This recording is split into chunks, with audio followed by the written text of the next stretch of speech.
प्रदेश के एक छोटे से गांव में अहिल्या और अनुप्रिया नाम की दो सौतेली बहनें रहती थीं।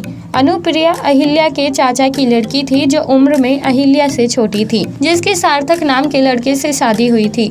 लेकिन सार्थक की एक कार एक्सीडेंट में मौत हो गई थी, जिसके बाद अनुप्रिया ने अपनी बेटी कल्याणी की अकेले परवरिश की थी और पति की मौत के बाद से ही उसे अपनी दीदी अहिल्या का सहारा लेना पड़ा था। कोई उससे शादी करने को तैयार ही नहीं था, इसलिए अहिल्या अपनी छोटी बहन अनुप्रिया के शादीशुदा होने से खूब चिढ़ती थी और अक्सर उसकी मासूम बेटी कल्याणी पर भी भड़क जाती थी। कभी अनुप्रिया अपनी बेटी को अहिल्या के पास छोड़कर चली जाती थी तो वो उससे घर का काम काज करवाती थी और कुछ भी काम करने से मना करने पर उसे खूब मारती थी। पर कल्याणी बहुत मासूम थी और उसे अपनी मौसी की ये बात अपनी माँ को बताने में डर लगता था, क्योंकि अहिल्या अक्सर कल्याणी को धमकी दे देती थी कि अगर उसने किसी को भी बताया वो उसके साथ क्या करती है तो वो उसकी माँ को जान से मार देगी। इस वजह से मासूम बच्ची कल्याणी किसी से कुछ नहीं कहती थी और बिना गलती के ही अपनी मौसी के अत्याचार सहन करती रहती थी। इसी तरह काफी दिन बीत गए थे। अहिल्या ने अपनी छोटी बहन अनुप्रिया पर भी अत्याचार करने शुरू कर दिए थे, जो अक्सर अनुप्रिया को घर छोड़कर जाने के लिए कह देती थी। और अनुप्रिया के पास इस घर के अलावा कोई दूसरा सहारा नहीं था, इसलिए वो खुद तो अपनी दीदी की मार सहन कर लेती थी, पर अपनी आंखों के सामने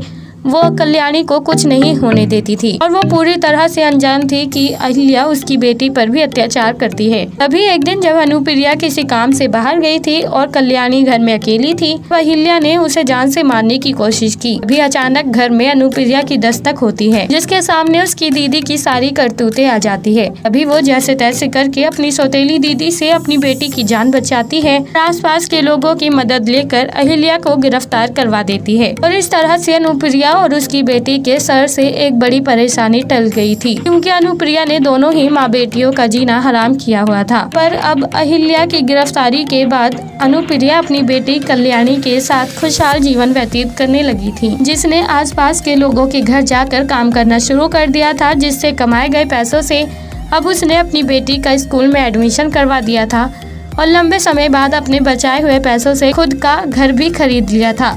जिसके बाद अब अनुप्रिया एक सिंगल मदर के तौर पर अपनी बेटी का खूब ख्याल रखती थी और उसकी हर एक जरूरत पूरी करती थी। तो दोस्तों, कैसी लगी आपको सौतेली दीदी की ये कहानी? आप हमें कमेंट बॉक्स में कमेंट करके जरूर बताएं और साथ ही ऐसी और दिलचस्प कहानियाँ सुनने के लिए आप हमारे चैनल को सब्सक्राइब करना ना भूलें।